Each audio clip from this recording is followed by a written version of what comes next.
il y a Romona et tout. Parce que tu l'as sabine partie par partie. De là, tu as kende na bino makolo ti esika projet ezali ko kende na mulai na yango. Temana maloba na yo. Toi boko la présentatrice talandengo telema lelo awa lobi lisusu RTNC2 bakanga kiona.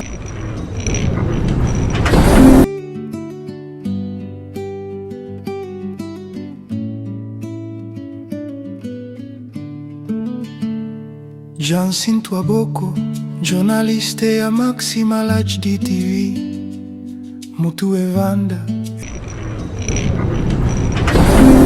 Ezo kende ti na poilu.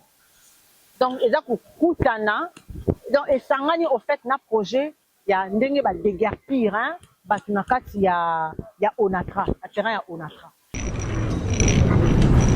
Mesdames et messieurs, fidèles téléspectateurs, chers internautes de Maximal HD TV, bonjour chez vous et bienvenue dans votre émission Reconstruisons avec Fachi. Vraiment, être devant vous, c'est notre passion, c'est notre devoir, surtout de parler des travaux des infrastructures dans les 4 coins de la République démocratique du Congo. C'est-à-dire que nous vous faisons voir notre beau pays dans toute sa grandeur et dans toute sa diversité. Ça, c'est la chanson de tous les jours. Vraiment, c'est une façon pour nous de soutenir les autorités. Comme nous le disons toujours dans chaque émission, nous vous faisons voir une facette, une nouvelle facette de notre pays sur le plan des infrastructures, bien sûr. Alors, depuis l'arrivée du chef de l'État, Fachi triple béton, comme nous l'appelons, depuis son arrivée à la tête de la République démocratique du Congo, il a jugé bon de reconstruire le pays parce que Mboka, il y a des choses qu'on n'a pas pu faire, mais grâce à lui, aujourd'hui, nous retrouvons des infrastructures de qualité. Bien qu'il y a toujours eu des problèmes et tout, mais malgré ça, il est toujours là, il fonce à ce qui concerne le travail des infrastructures. Nous avons la guerre, tout le monde le sait, que nous sommes agressés par le Rwanda. Le Rwanda nous agresse, il veut notre bien. Alingi, c'est à Mabele, la ressource nabiso. Alors cette guerre nous coûte vraiment. Guerre, guerre, les alliés déstabiliser Marambo Ebele, mais pas de malgré la guerre, les alliés parti Mokwa Liboko est tombé malade, alors ça ne peut pas empêcher l'autre partie de travailler. Bien que Liboko Moko Zaya Kobela, mais tout ça là effort. Liboko Oebika, Makamunya so ekene malamu. Bandeko Balandi, awa tozali précisément na kati ya commune ya Barumbu. Tozali na Funa 1. Abengaka yango Paka Djuma. Na ngambu na ngai na Prince kuna bozomona eza avenue des Aviations, ezali prolongement ya avenue Kabinda. Alors si vous êtes sur Kabinda, bozo ya beau marché, bokomi na Kabinda croisement Flambeau. Pour Kende Flambeau, tu fais comme si tu vas vers Ista. Pour les cas Ista, Institut national, Institut de techniques appliquées, Ista, voilà. Alors, au leki Ista, et puis au leki piste aéroport Yandolo, ce que leki piste aéroport Yandolo, et après au komona esika o Tozali na Paka Djuma. Tuna 1, ils ont en kati ya commune ya Barumbu, et Karami pena limité na première rue. Paka Djuma ezui Barumbu na limité. Alors, vous avez quand même suivi le déguerpissement. Il y a Batundeng Salemaki, Balongolaki, Bato Nyonso, Batonga na Mabele, il y a Onatra. Et si ka oa train et les kanaka. Batu bazo vanda ici Kalikolo, il y a train. Bazo vanda wana babengala ki batu balongolaki batu. Alors batali, il y avait aussi des gens côté Nyonso qui habitaient par les gens. Batu bavanda qui par-ci par-là. Si vous regardez bien, il y a même des maisons qu'on est en train de reconstruire, de réhabiliter. Parce que banda kwana salon na bango so kezanda kwa 2 pièces chambre salon au moins na salon et yeti na rivière chambre kekuna. Alors kati batwana nyonso pour que le lit de rivière soit respecté. Alors c'est ce qui a été fait et maintenant nous sommes à l'étape de la construction. Le projet en soi est de construire le pont, de moderniser le secteur, de construire le mur de soutènement, hein, de canalisation afin d'embellir l'espace et aussi mettre de l'ordre et pourquoi pas éviter aux embouteilles, éviter surtout aux inondations. Voilà, donc sans plus tarder, fidèles téléspectateurs, nous allons vous laisser suivre les images comme à l'accoutumée. Nous sommes venus bel et bien vous faire voir le point parce que la semaine passée, nous vous avions montré comment est-ce qu'on a fini le poutre et la continuité des murs de soutènement. Et aujourd'hui, on a posé le poutre et on est en train de continuer le travail. On ne va pas s'attarder là-dessus. Nous vous laissons suivre les images comme d'habitude. Tolanda yango, totala nengenini.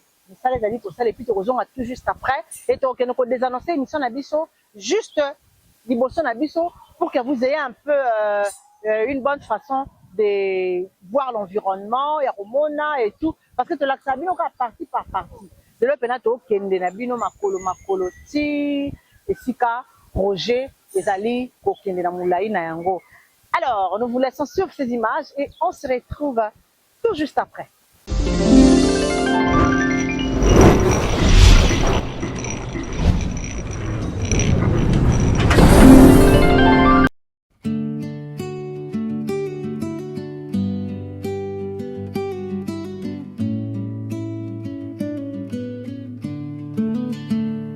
Jansin Twaboko, journaliste ya Maxima HD TV. Mutu evanda, ezali calme. Ngai nalela kombo na yo na motema.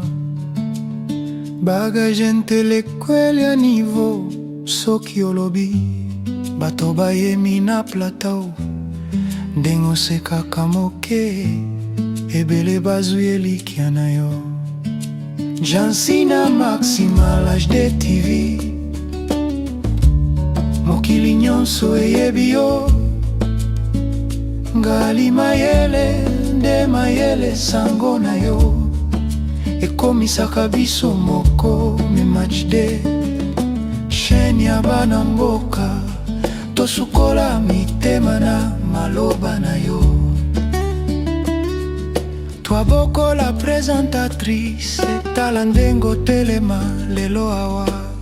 Lobi lisusu RTNC2, bakangaki yo na mémoire. Kasi lelo Maxima ezandaku, olobaka tre na lisango na ye match de. Lokolo ndeko azali pembeni na chaque édition. Obakisa limbolo ya mboka, ya libota ya sika. Jansine ya Maxima HD TV. Mokili nyonso eyebi yo. Ngali mayele, nde mayele sango na yo. Ekomisaka biso moko MHD, chaîne ya bana mboka. Tosukola mitema na maloba na yo. Match de biso nyonso tolanda, na bandaku na babureo na nzela. Soki loyembo ya ouverture bandi toyebaka. Jansine azokoya, Jansine ya Maxima HD TV. Mokili nyonso eyebi yo. Ngali mayele, nde mayele sango na yo. Ekomisaka biso moko match de chaîne ya bana mboka. Tosukola mitema na maloba na yo.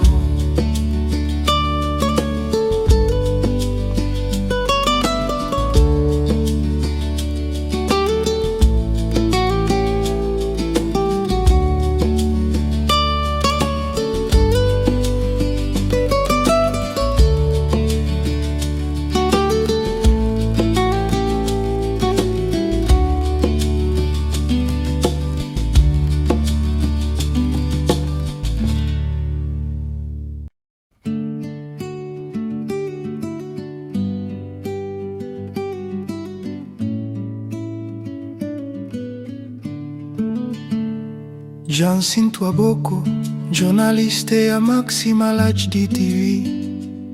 Mutu evanda, ezali calme. Ngai nalela kombo na yo na motema. bagage intellectuel ya niveau. Soki olobi bato bayemi na plateau, ndenge osekaka moke ebele bazwi elikya na yo. Jansina Maximal HD TV, mokili nyonso eyebi yo. Ngali mayele nde mayele sango na yo, ekomisaka biso moko memachde. Chaîne ya bana mboka, tosukola mitema na maloba na yo. Twabokola présentatrice, etala ndenge otelema lelo awa. Lobi lisusu RTNC2, bakangaki yo na mémoire. Kasi lelo Maximal eza ndaku, olobaka tre na lisango na ye matchde. Lokolo ndeko azali pembeni na chaque édition, obakisa limbolo ya mboka ya libota ya sika. Jansina Maximal HD TV, mokili nyonso eyebi yo. Ngali mayele nde mayele sango na yo, ekomisaka biso moko MHD. Chaîne ya bana mboka, tosukola mitema na maloba na yo. Matchde biso nyonso tolanda, na bandaku na babureo na nzela. Soki loyembo ya ouverture ebandi, toyebaka Jansina azokoya. Jansina Maximal HD TV, mokili nyonso eyebi yo. Ngali mayele nde mayele sango na yo, ekomisaka biso moko matchde. Chaîne ya bana mboka, tosukola mitema na maloba na yo.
Jansin Twaboko, journaliste ya Maximal HD TV. Mutu evanda, ezali calme, ngai nalela kombo na yo na motema. Bagage intellectuel ya niveau.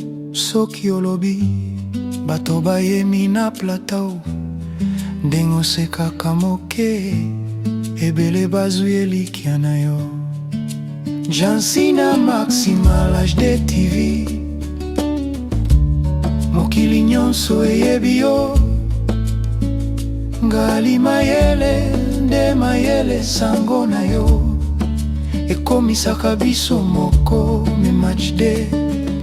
Chaîne ya bana mboka, tosukola mitema na maloba na yo. Twabokola présentatrice, etala ndenge otelema lelo awa.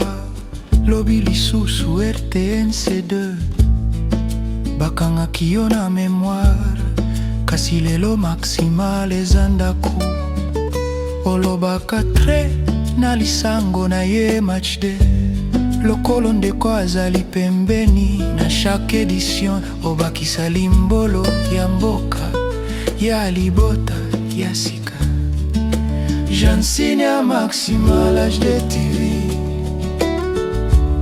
mokili nyonso eyebi yo ngali mayele nde mayele sango na yo ekomisaka biso moko MHD chaîne ya bana mboka tosukola mitema na maloba na yo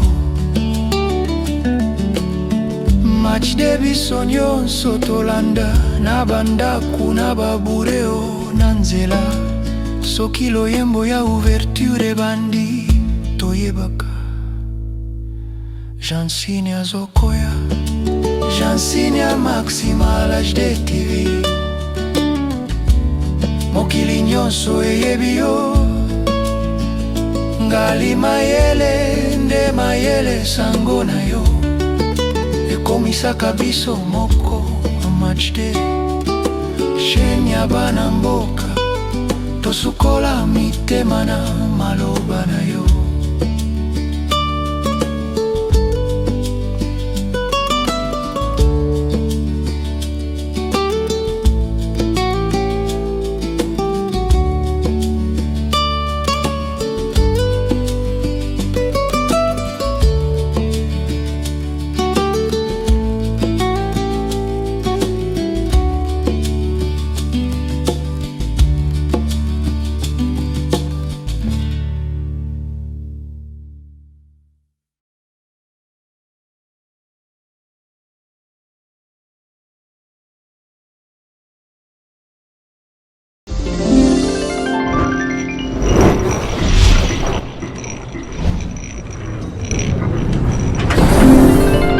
Madame. Oui, papa, comment on a nani? Bah, comment on a tonton Jojo Naza juste liboso na rivière. Ah, tout ça précisément, babenga ngoni, pas ka Juma forgeron tout ni. Non, ah tout ça na quartier Funa, précisément na avenue Rivière. Na commune. Commune limité. Ah, déjà to kati na commune limité hein. Oui. Kuna tout ça na Barumbu hein. Non, Barumbu ça na ngambo. Ndeko paka Juma, donc ça na ngambo limité. Pas ka Juma. C'est mon ndambo. Non, là kaboli paka Juma na biso zali prince. Woni totali cameraman Robenda prince au mona. Parce kaboli biso na bango. Mituna na biso ezali tomonaki misala ndenge bandaki lelo bazali ko canaliser rivière awa nyonso ba immeuble ezali koto ba étage etelemaki koto yo d'abord toujours avancer malembe yo en tant que mwana mboka d'abord initiative wana moni yango ndenge nini lelo mutako kolongwa depuis aéroport ya Ndolo na nzela oyo akomi limité na quelques minutes pas d'embouteillage fluidité na circulation yo en tant que mwana mboka moni yango ndenge nini. Et bon, idée chef de l'État ça bien mais ce qu'on a ndako ya député au moins 10 maçons 10 TT M 4 techniciens ce qu'on a au moins 3 personnes 4 personnes donc ça ça na butu ni projecteur ni ça ça condition bien équipement exact bon message on appelle ça que citoyen congolais message dans le bosseur pas monsieur le président Achi Beton président osa msaido mona na attaque mwana mboka mais kapeko basaka suivi loko zo bomona na staff inoza suivi ezate Daniel Bumba mwana ma Janine suivi basaka suivi so cheka suivi esili misala esala mais suivi nezate. Merci beaucoup. En tout cas, merci beaucoup. Ça, le propos engage que Mwana Mboka, nous allons la démocratie, on ne peut pas interdire aux gens de parler. Alors, Tolingaba lo baboye pour que na part na bisoto na part la société à construction et peut sa biso lisusu à bonnes informations pour que tout éclaircir na reste la population. Mais d'après ce que nous parlons, ce que nous entendons auprès, il y a ba ingénieur et puis évaluation, il y a ba surveillance, un comité, il y a surveillance les alakawa. Donc, yoka que ba bonne nouvelle. Alors, biso topé ça toujours confiance na bango toyebi que bakoya bakoya kobongisa esika oyo bato mosusu bamoni baza kosala malamu te. Voilà.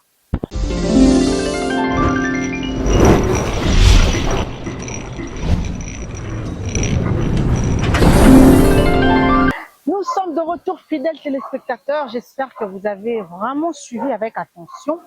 Donc, vous et nous avions suivi avec attention les travaux de la construction de la rivière Kalamu. Nous avons commencé depuis le Pakadjouma, le pont, disons, le pont de Dalo qu'on est en train de construire. J'espère que Momoni, Dengenini déjà, va poser ma poutre. La semaine passée, nous étions là, que la Takibino, Denge Basali construction, il y a culé. Donc, culé côté gauche, na culé côté droit. Donc, ils allaient pilier Oyo, Simbaka, Bafon, na Badalo, ceux qui ont été, en tout cas, ma plein. Il y a vraiment des partie essentielle et puis difficile pour la Rosala Yango, parce que posera culé, Basala Kayango et Sika Mai Ezali. Bien que yango nde mutu ezo ko servir biso pont yango nde ko sala c'est que va poser soit poutre soit va couler ba dal likolo mais ba tongaka yango na kati ya mai. Alors déjà bo moni ndenge nini ba sali yango, c'est une grande évolution et ce projet ça date de longtemps. Alors c'est l'entreprise Sokol, c'est une entreprise chinoise les joies qui ont mis construction et sala haut. Maître d'ouvrage Nayango, ezali unité de coordination et management des projets UCM. UCM azali na ba projet ebele à construction. UCM azakotonga ba établissement ebele ya l'État. Donc ezali unité wana, unité à coordination de management des projets na kati ya Kinshasa.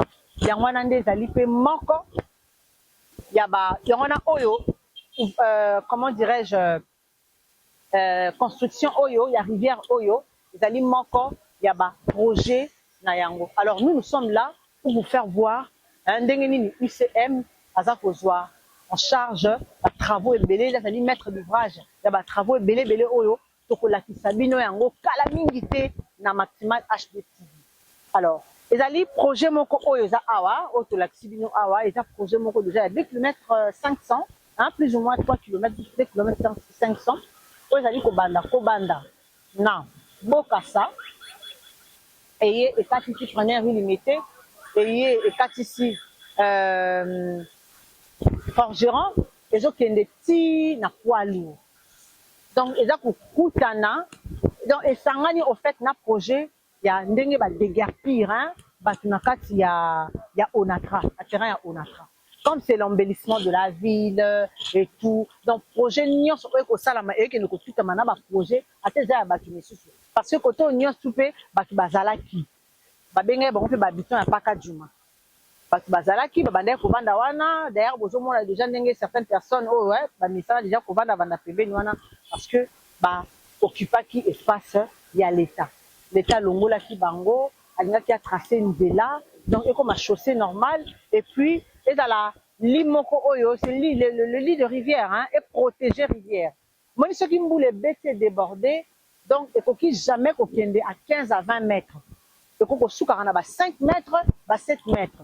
Alors, bandak nyon so oezali, qu'on pousse en appel la rivière, ne bango bazala ba victime. Il y a problème et inondation, mort et tout. Yango balingaka rivière, na lina yango zala déjà 10 mètres. Pour sauver et pour faciliter circulation. Ah, donc pour faciliter circulation ya bat. Bon moi ici au na venu na biso des aviations. Embouteillage des alaka, parfois prend César délai za mukie. Alors on peut ça chemin on peut prendre bateau makolo. Pourquoi pas bateau moto? Bakoko ya ba dévier pas ba qui directement ba commis la première rue limitée. Voilà, donc nous sommes allés au Salama Awa, et ça tellement kitoko, ndenge tebisa kibino, ba sali déjà une grande partie, il y a construction, il y a mur, il y a soutènement. Seulement ba côté où il semble difficile pona kotonga batiki yango nanu bazokende ko avancer sikoyo na babisika oyo ezali plus facile. Donc déjà bomoni poutre yango wana ba poser 2 poutres parce que ezali dalo pona ko faciliter bato bazouta kinga bois babima facilement na avenue des aviations. Ba poser déjà poutre et après wana bomoni musala bazali ko sala ba coffrage oyo ko senga bango ba couler béton na kati ya coffrage à l'étangu ekokoma na maturité bakolongola ba coffrage et puis bakokouler dalle likolo ya ba poutre desika musala ekosila et puis bakocontinuer na ba mur ya soutènement. Mais le seul problème ezali ya mabele oza komona awa esika oyo bakosala ba mur ya soutènement. Si ça tarde, premièrement les gens continuent toujours à jeter les ordures na kati ya rivière. Pour les rendre bango une tâche très difficile. Avant d'avancer, il faut pas procéder à la sous na curage, kolongola, bien que marambaro curé c'est les cas qui mais ils continuent toujours parce que ils n'ont plus le choix. Bazo longola ka salete ne bomona maïza un peu plus propre, un peu parce que bazo aura temps ya kolongola pour que maï est coulé facilement. Et après normalement mabele ya ba genre ya boye si na couche na yango ya suka etondi na bilamba etondi na basalete etondi donc il n'arrive pas à retrouver en fait le vrai sol pour pouvoir construire un ouvrage moko ya malonga. Mais il y a quand même des méthodes comme Sokol, c'est une entreprise fiable, c'est une entreprise respectueuse, alors qui respecte les normes, bazoluka toujours ba moyen nini oyo kosala pour que ba trouver solution na mabele wana bien que bazo retrouver le vrai sol te oyo ko permettre bango ba procéder na recouler ba mur ya soutènement, mais quand même bazo sala yango pe ezo kende kitoko.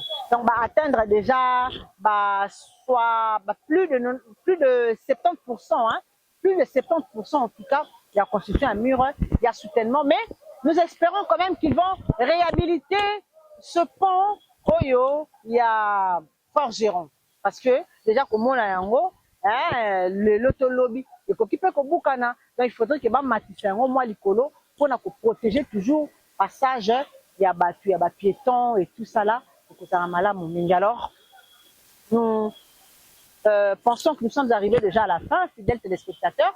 C'était un très grand plaisir d'être devant vous pour vous parler en fait de ce qui concerne la construction de notre pays. Alors ça nous a fait un énorme plaisir quand même de vous présenter cette émission. Merci de votre fidélité. Nous vous demandons toujours de vous abonner, de partager les images et de liker. Quand vous vous abonnez, vous poussez notre chaîne plus loin. Vous soutenir Bisso, on a toujours besoin de vous. Le numéro est affiché au bas de l'écran. Vous qui nous appelez, vous qui nous soutenez à travers vos appels et tout l'avancement de notre chaîne. C'est pour ça Bisso Malam bienvenue. Alors pour toutes sortes de publicités, comment est-ce qu'on appelle ça, des manifestations, vous avez besoin de manifestations pour un mariage, nabino, animation, la publicité, on est là. Pour un service, nous sommes liés na médias et tout pour la couverture, car nous sommes toujours des professionnels. Alors, moi je vous dis au revoir et on se retrouve à la prochaine.